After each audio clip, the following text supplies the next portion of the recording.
Pour faire le bilan, cela demande un exercice beaucoup plus approfondi, mais au cours de cette deuxième réunion du comité de pilotage du projet, nous avons apprécié l'état d'avancement de la mise en œuvre des orientations du projet au niveau des zones d'intervention, que ce soit au Sénégal ou en République de Guinée. Nous avons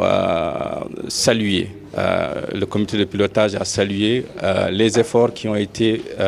déployés par l'AFO dans le cadre de l'identification déjà des bénéficiaires. C'est une identification très poussée qui a permis de toucher le maximum de groupes vulnérables, à savoir les femmes,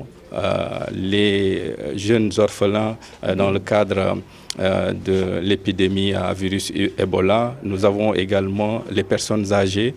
qui étaient très souvent oubliées ou laissées en rade dans le cadre de projets similaires. Nous avons aussi les personnes qui souffrent de handicap et cela a été véritablement salué par le comité de pilotage. Nous avons également noté une grande satisfaction du comité de pilotage quant à la mise en œuvre du budget qui a été alloué dans le cadre du premier virement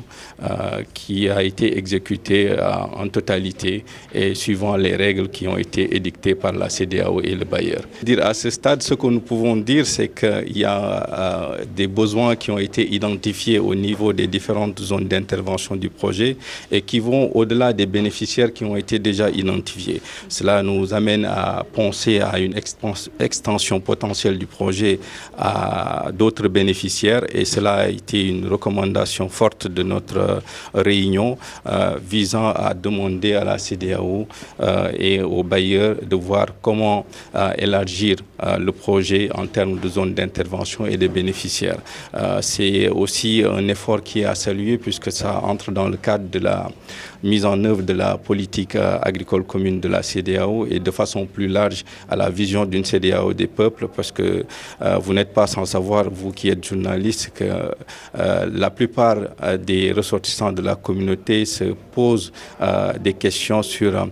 ce que fait la CEDEAO au niveau local et dans les zones les plus reculées. Ce projet est un exemple très pertinent de ce que la CEDEAO est en train de faire et ce qu'elle peut faire aussi à l'avenir à l'endroit des populations, surtout celles qui sont vulnérables pour plus d'inclusion sociale.